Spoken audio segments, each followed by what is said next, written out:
Yeah. I remember years ago how good it felt and how different it was.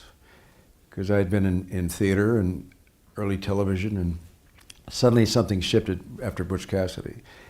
And how I began to get noticed. And so I remember thinking, uh-oh, there's danger here, and I better watch out.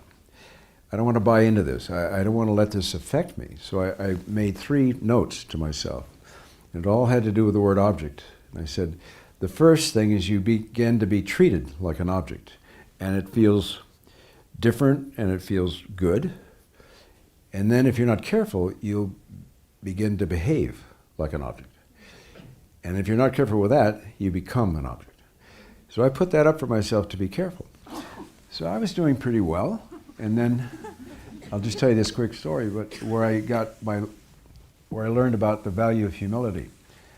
After Butch Cassidy, I was starting to get recognized, and it really felt good. And pretty soon along the road, I began to think, hey, maybe I am kind of a big deal, Maybe I am somebody, And it started to get to my head.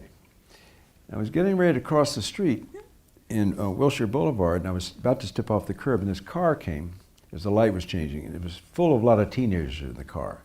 And they saw me, and they were going like this, and I thought, oh, these are fans, and they rolled down their window as they were coming by, and they said, Robert Redford! And I said, hey, they said, you're such an asshole! And I said, okay, I guess that's it, From that point on,